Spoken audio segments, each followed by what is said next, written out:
Alrighty, guys, we're coming at you live from the Student Athlete Building practice fields here in Provo, Utah. Caleb Turner and Jackson Payne with another quick episode of Universe Sports Talk. What's up, everybody? Out here in the nice spring day. Is it this first day of spring yet, or are we still in winter? I think it's got to be somewhere like around the 20th, right? 20th, 21st, somewhere in there. But it feels like spring. It's starting to feel like it, for sure. The football team holding practice out here, out in the outdoors, no longer in the IPF, at least for now, as long as the weather holds. First time we've been out here as media to be able to watch them on this field during spring ball. It was a lot of fun. Tons of people, kind of just like a good energy, good, kind of football practice energy going on around here. Good loud music. Got the quarterbacks out here wearing green for St. Patrick's Day. So yeah, just like kind of a fun time overall. Got to see a little bit of everything today on the field. Yeah, and they did the True Blue Heroes thing. Yeah, that was cool. Had some families and people here, and it's cool. We've been in the IPF for a few practices, but being around basketball for so long, smaller roster, to come out here, just kind of the grand spectacle that is college football. It's good to be back, and it's been fun to watch It's been fun to watch these practices and see some of these new players. Yeah, we've seen Kingsley. Obviously, he's been a monster. He's as good as advertised. Chris Brooks, transfer running back, just so violent when he runs. He's he behind that offensive line.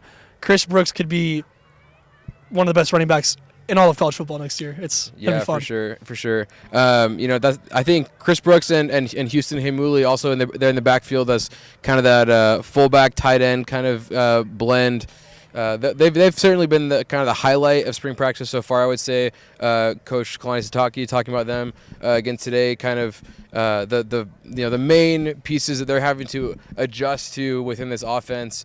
Coming off what was a very successful offensive season last year and the year before as well, having to implement a couple new pieces, even though they are a little bit older, the grad transfer type of veteran experience. But I think that's kind of been the big question for fans as well. Come in is how do you replace Tyler Algier in the backfield?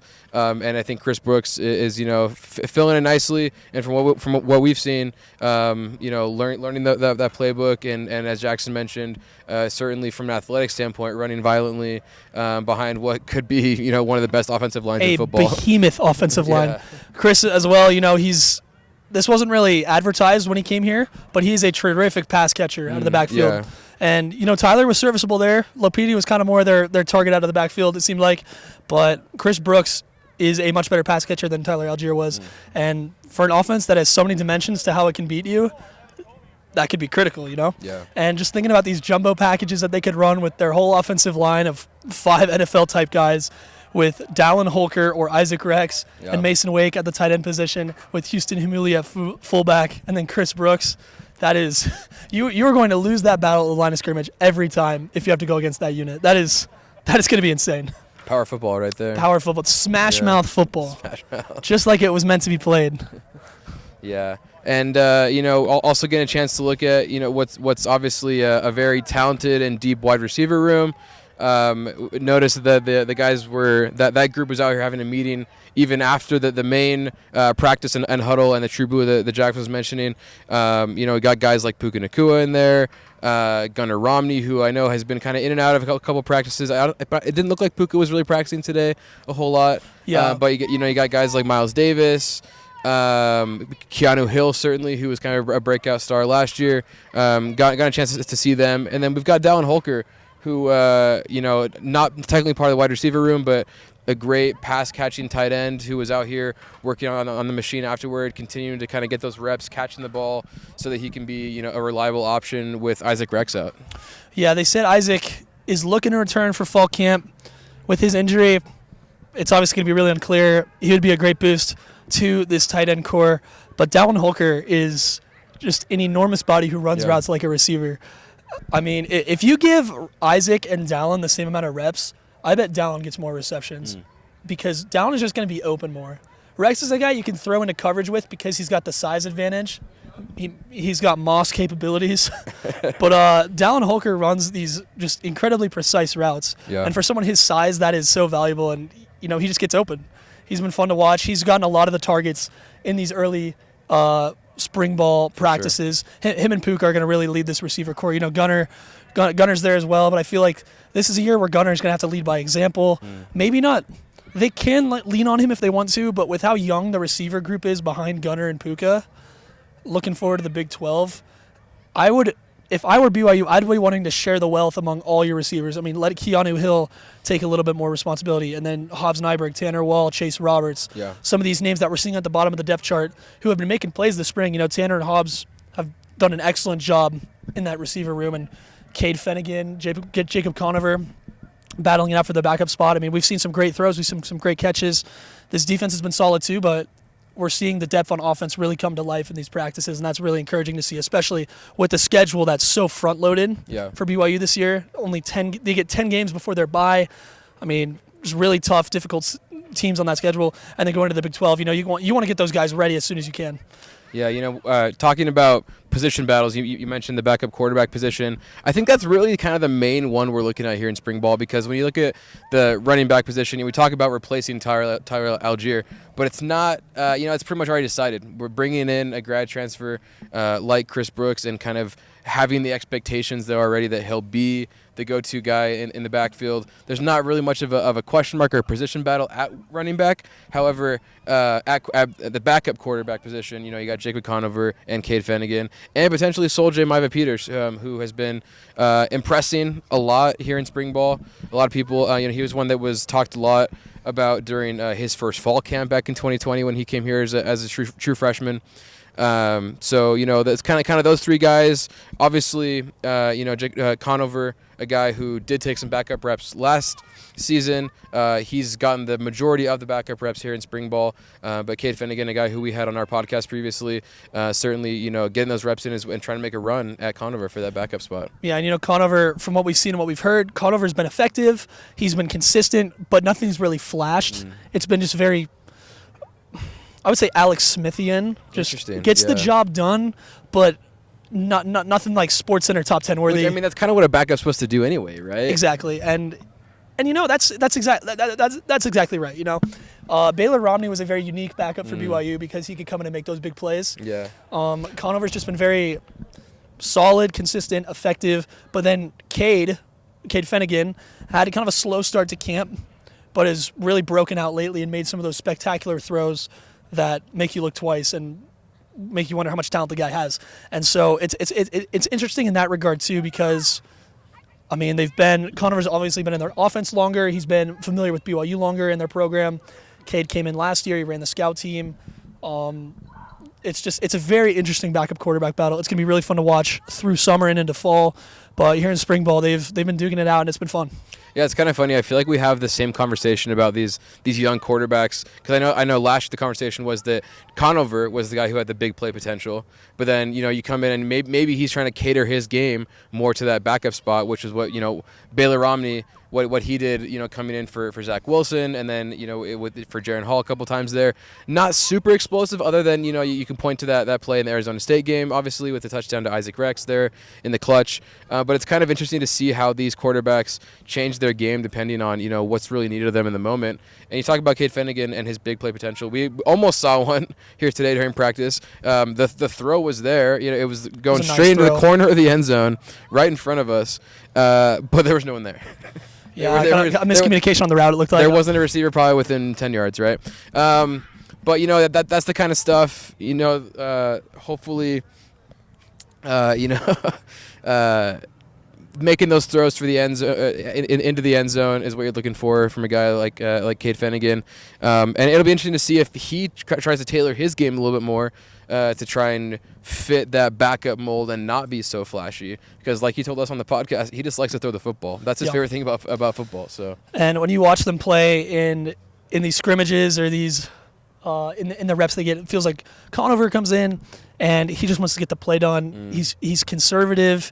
He's not afraid of the check down. He knows who his guys are. He knows who's going to be open because, he's been around the team longer. He's been around the program longer. So he has that chemistry with some of the guys. Whereas Cade is looking to make any play possible. He wants to use everybody on the field. Yeah. I mean, he's looking every read possible. If there's an easy dump off, we've seen this happen. If there's an easy dump off to the running back, he's still looking downfield like and he likes to throw the football. That's at BYU. That's going to get the job done. And early on, he's got to push the boundaries a little bit, right? See what he can get away with at BYU. And I think Conover's in the spot where he's kind of already seen what he can get away with, and now they've told him, hey, dial it back a little bit. We need you to be this guy, this kind of game manager. We've got the pieces around you to make things happen. You don't have to be the one making the play every time or doing too much. Distribute, don't. Exactly. I mean, when you got Chris Brooks, the great tight ends, great wide receivers, a great offensive line, there's not a whole lot of big playmaking that quarterback has to make, especially in the backup spot. Exactly. The playmaker is the one manufacturing those plays,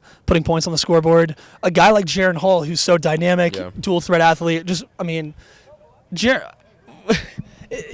Hall very much flew under the radar last year.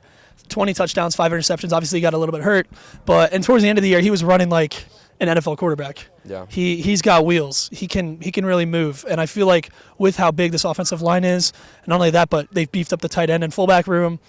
They have receivers that can go down and block. Puka Nacua is a ridiculous blocker on the far side at receiver, and so I feel like that they can be more comfortable, especially if Jaron comes into fall camp healthy. Yeah. They can be more comfortable designing these runs for Jaron.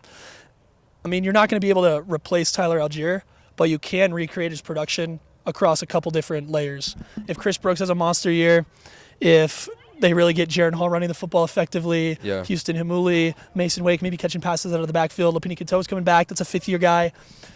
I mean, you're not going to recreate Tyler Algier, but you can replace that production over a couple different guys. And I think that's going to be really fun to see, especially with just the veteran talent on this team. Yeah. And a guy like Jaron really plugs into that well because you could run RPO with Jaron, you could run the read with Jaron. Jaron just lets you, he opens up the playbook so much. And I mean, people have said it before, he's an NFL first-round prospect. And that's insane to think about. But with the guys and the playmakers they have on this team, and the opportunity to go on such big stages like going down to play Notre Dame in Vegas, or going to Stanford this year, getting Baylor at home, like these big-time, prime-time games. The opportunity's there. The opportunity's there. And that helped Zach a lot 2 years ago when they're the only team playing. Yeah. And he goes on ESPN and drops 55 points on Navy. That Houston game, he storms back, and they run the Chiefs play. The Boise game, these games that were primetime events, and he goes out and plays just phenomenal football, and people are like, okay, Zach Wilson is buy stock now. Like he's a guy that you want to be in with now. And Jaron Hall's going to be that guy this year. Eyeballs on the Cougs. Eyeballs on the Cougs. They're bringing back a lot of talent, and people aren't talking about that enough. Number one returning defense production. Wow. I think they're like top 15 in offense, but it's going to be this is going to be a fun year. Totally. Speaking of fun, I feel like that's the biggest part of these spring ball practices. Guys just out here enjoying playing football again, right? This is not by any means, some of the most serious practices that they're gonna be in. This is not fall camp. This is not the season. It's the middle of March, right? But March Madness. I think they really are. Yeah. And speaking of that, just having fun with it. Kalani during his media time, talking a little bit about his bracket, talking a little bit about March Madness. Gave a quick shout out, to the women's team who will be playing on Saturday against Villanova. So that'll be a lot of fun. But yeah, certainly fun to be out here on the football field, but not to forget the main event of March, which is basketball. Men got their win in the NIT last night, so shout out to those guys for showing up, even if it wasn't until the second half. Nonetheless, got another game here at home on Saturday as well, Saturday evening. So we'll obviously be bringing you guys all that coverage, content at Daily Universe Sports on Instagram, Twitter. Make sure you're checking that out. And all the women's basketball content. It's March. It'll be a tough game for the women, but a huge opportunity. Talking about eyeballs on the Cougars, right? A huge opportunity for them to make a statement and get into that game against Michigan at Michigan. Yeah, they go Villanova first, the 6-11 game, and then they got to play presumably Michigan. Presumably, correct. And Big Ten women's basketball. We talked about it's a really talented women's basketball conference. Michigan home court advantage. It's a big-time program just in all of college sports. That's, the women, they asked for their test. They've earned their test, and here it is. They've studied. They've prepared. It's time to show up. Yeah. And it's going to be fun to see them. The men, obviously, like you said last night, didn't show up until the second half. 21-0 run down the stretch really put them over the top. And the NIT, it's a mixed bag, obviously. Mm-hmm. It's not the big dance. The crowd wasn't really in it yesterday until the end. Some of the guys, it was kind of sloppy basketball for a bit. Yeah. But if you can give Caleb Lohner confidence he needs heading into year 3 to be the guy at BYU, and you can get these younger guys like the Trey Stewarts, the Casey Browns, the Hunter Ericksons, who you're hoping you can bank on in the future, especially with the Big 12, and not need an excuse to hide them on the roster or ship them off somewhere else, but to help them be contributing factors in a Big 12 basketball program, giving those guys the reps they need, then the NIT is a success. No matter how many games you win, winning it all, going to the Final Four would be cool. But what we saw from Caleb Lohner last night, first ever 20-point night at BYU, 9 of 11 from the field. Crazy. That's a huge confidence boost for him going forward. He needs that. He needs to end this year on the highest possible note, and the NIT gives him that opportunity. Yeah, I thought it was interesting that the first two players to reach double-digit points last night were Caleb Lohner and Gideon George. The two guys who all season we've been saying they haven't reached their potential. They were the ones that had to step up this season in order for this team to make a leap, and they haven't. Well, it might be too little too late, but here in the NIT, late in the season, getting out the opportunities, and they certainly did take advantage. Saw a lot of great things from Gideon and Caleb yesterday. Aggressive play in the paint, go into the rim, which is what this BYU team has to do when shooting is not always their friend. Right? Gideon had some nice three-point shots. Caleb, still struggling to find that consistent three-point shot. Yet did hit one yesterday, and had it, and yeah, the one that I think it bounced like 2 or 3 times on the rim, and eventually it Kawhi dropped. Got a little bit of that shooter's bounce, right? But he did end up getting 20 points, which is the most points he's ever had in a game for BYU. And I like what you said though, like when their jump shots weren't there, when the mid range wasn't there, when the three wasn't there, they were going to the rim. Yeah. They shot 55% from the field last night, and a lot of that was around the rim. He had Foos and Atiki going up there. Barcelo was making plays in the lane. Tijon going up there, but Gideon and Lohner especially getting around the rim and just powering into the basket is exactly what you need next year. They were playing smart. Like they were anticipating the defense there in the paint, ball fakes, whatever it might be right there, and then finishing with contact, a few and ones from both guys. Just a lot smarter, aggressive basketball. And maybe the NIT, obviously you wanted to go to the big dance. Yeah. Maybe the NIT isn't the worst thing in the world because you can play these games where the stakes are higher, but the pressure's a little bit lower. Because it's the NIT, if you go one and done, who cares? Yeah. No one's going to remember. But you can play against solid talent. Long Beach State was not a bad team. Yeah. Northern Iowa is a pretty decent team. They won, I think, 11 of their last 13 or something like that. Yeah. They went on a tear during the end of the year. They gave up a lot of threes, though, so we're going to need more of those Lohner and Gideon threes. But, you can play against these solid teams, play at home, in these higher stakes, but there's not as much pressure because you can play a little more loose. You're really just having fun. It felt like a pickup game for most of yesterday, just because it wasn't as intense. The pressure's not there. And all this year they've been talking about joy in the gym. The NIT might be where they're able to find joy in the gym that March Madness couldn't offer. Yeah. And maybe the cure that this team needs heading forward is that joy in the gym. That can take them to the next step. And hopefully the next step is not, making the Final Four at the NIT next year. But who knows? Like Steve Pierce said, 2023, 2024, basketball season starts now. Keeping that vision down the road. That eternal perspective. Eternal perspective. Here on Universe Sports Talk, we're always about connecting the spirituality with the athletics. We got you guys. But, my bracket's doing pretty well so far. Wish I could have picked BYU in the first round. We're not talking about mine. It is busted. There's a team that has never won an NCAA tournament game who Caleb picked for the Final Four, and I'm not going to name names. You already named my name, but... I named your name. But this team also derailed BYU's undefeated season in football this year. Yes. But I'm not going to name names. Yeah. Fill out your women's brackets, though. Women's team of the Final Four. Coming at you Saturday, 11 a.m. Mountain. It's going to be 11 Mountain. Great mountain time. Can we talk about just how awesome the backdrop is today? Yeah. We got the Helaman Halls, Timp, Provo Canyon, Squaw Peak skyline, Tanner Building in the back. We got it all for you guys. It's just trying to bring you guys the best content we can. Picture perfect. Don't need no filter. Catch you guys next time. See you guys.